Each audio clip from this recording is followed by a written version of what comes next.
Hello, it's Roy Walker here, and today I'm going to be talking to you about international investment bonds. Before I get started, let me just remind, this is not financial advice. Everyone's situation is different and you should always consult a professional.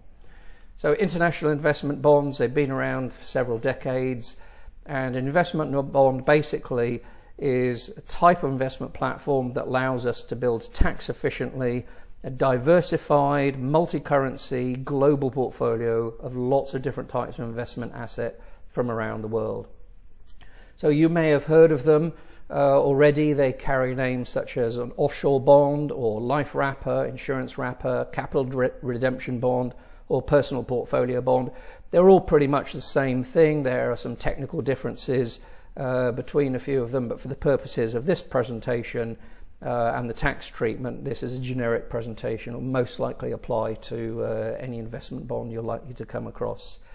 In terms of domiciles, we like the top tier locations. So we're talking about Jersey, Guernsey, Isle of Man, Dublin, Singapore. Why do we like these locations? Because we've got political and economic stability. We've got the rule of law, we've got strong consumer regulation, and we've got investor protection that's backed by the government in many cases. So an investment bond is basically a wealth management platform, and it gives us a wide range of benefits. So it's a unified investment account. So instead of having to have our assets scattered all around, through one single interface we can manage and consolidate our global assets. And we can hold any major currency. So you can hold currency accounts actually inside the investment bond. We can buy stocks and shares on all the major global stock markets. We can also buy traditional funds, so unit trusts, mutual funds. We can buy exchange traded funds. And as I said, through one simple online access, we can track and monitor the performance of our global portfolio. So the platform, the investment bond, is truly open architecture. What that means is, as opposed to some investment platforms where we have what we might call a walled garden of funds that we're allowed to get access to, open architecture means that as long as the asset is traded on exchange somewhere, it has a price, more often than not we're able to buy it through our international investment bond. So that gives us the best opportunity for following investment themes that we may have. So for instance, if we like to build a portfolio of traditional investment funds, then we can do so. Or perhaps we're more interested in evidence-based investing. We want to build a portfolio of low-cost ETFs and index trackers, then we can do that. Or maybe we're looking to use our investment portfolio to create a legacy for the next generation that's not just financial, but actually of some benefit to the planet and our progeny's future. So we want to invest sustainably and ethically. Through an open architecture platform, we've got the best opportunity of doing it. And the same is for Sharia compliant. There aren't that many global Sharia compliant funds, but we have a true open architecture. We've got the best chance of being able to follow the Sharia compliant investment philosophy.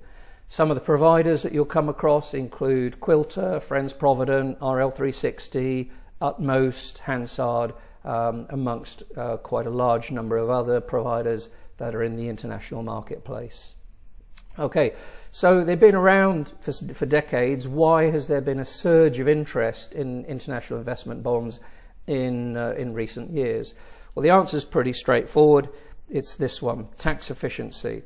An investment bond, if we use it correctly, can give us some amazing tax benefits in terms of mitigating a capital gains tax liability and obviating the need to buy or sell investments as we move around globally if we're international citizens. So how does this come about?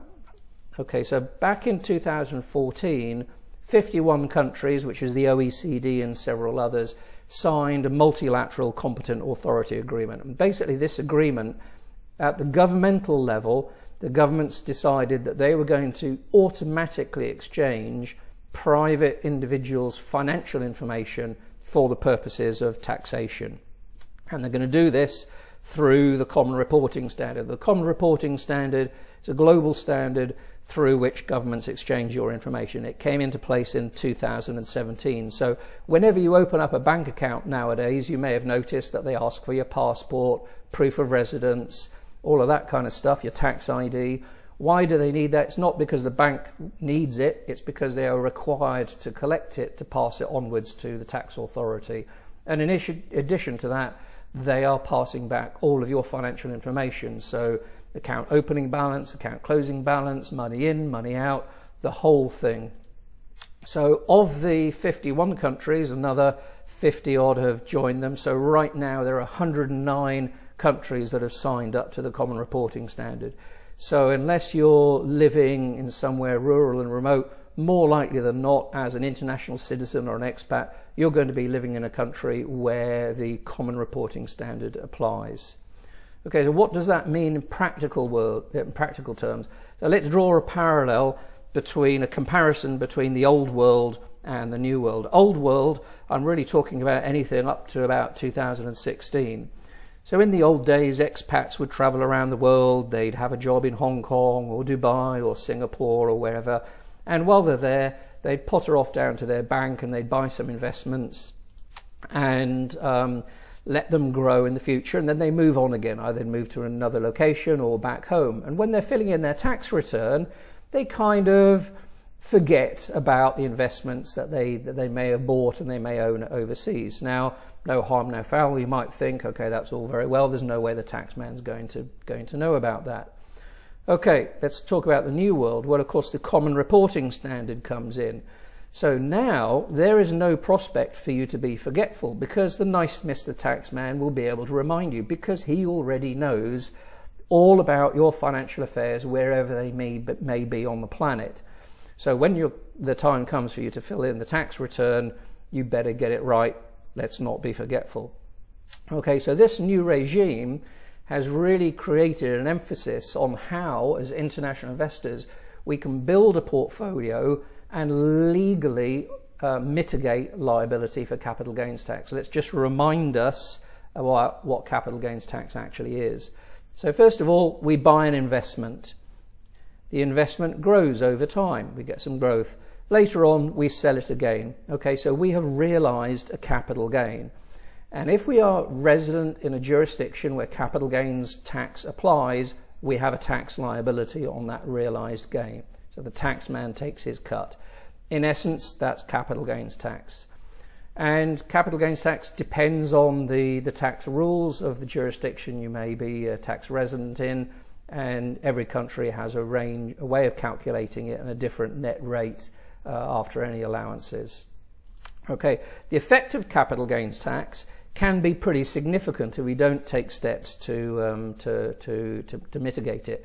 As an example, suppose we're going to start with a pot of 100,000, and imagine we're getting 8% returns on that, either dividends or whatever. We're getting 8% returns. And in the first scenario, suppose we're not paying any tax on those 8% returns.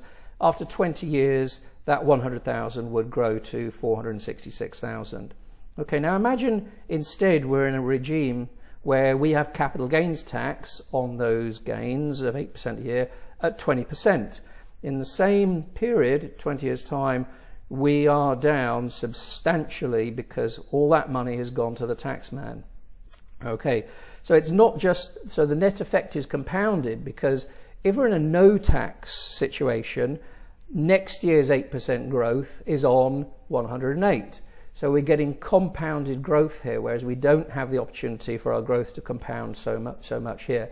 And that effect of not paying any tax and letting our investments compound year on year is called gross roll-up, which you may hear about from your financial advisor sometime.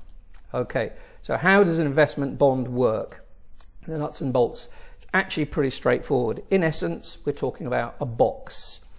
And inside this box, we can build our global investment portfolio. Stocks, shares, mutual funds, unit trusts, ETFs, government bonds. We can hold currency accounts that actually be inside the bond or linked to deposit accounts or term deposits at national banks or whatever. but from the legal sense, they're all inside this box. Okay, so typical investment bond, obviously they're designed for accumulation of wealth in the long term, managing a global portfolio, but there are some that you can start for as little as $75,000. And incidentally, if you happen to hold investments already, so you might have some funds or some stocks or whatever, and you want to move them into the investment bond, you can do that without having to sell and buy back. So if you sell and buy back, you've got two things. First of all, you've got transaction costs, and secondly, you've got an out of market risk. Whereas most investment bonds will allow you to do what's called an in-specie transfer, and you can just move those assets inside the box.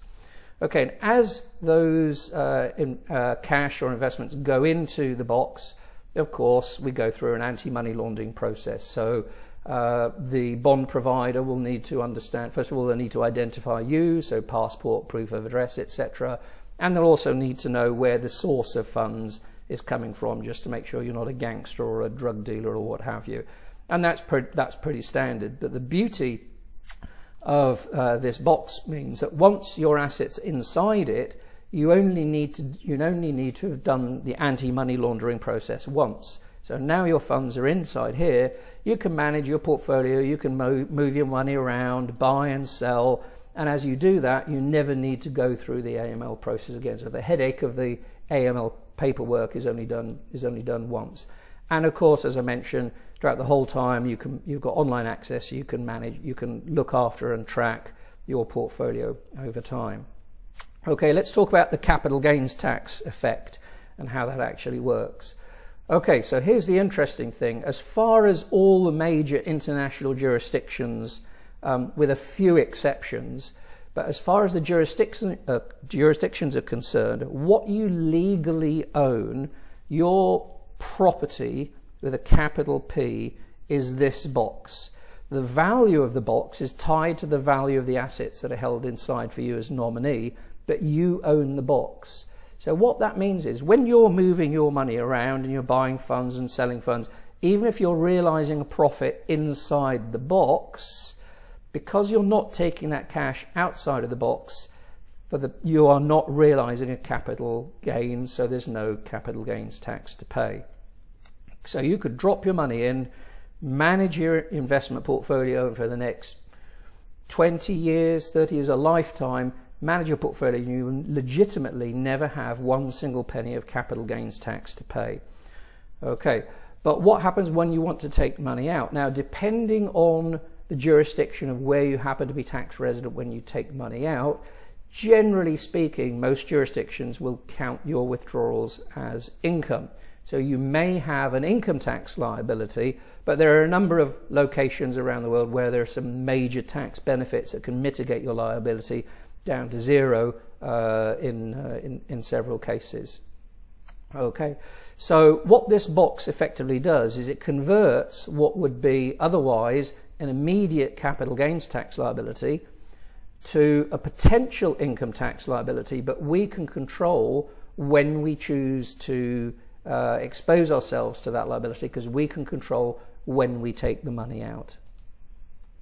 Okay, so the tax wrap is effectively allowing us to create a long-term strategy for our portfolio, because we're avoiding the sale of the forced sale of assets at the wrong time as we change tax regime. A lot of people internationally nowadays, they might move from country to country over time.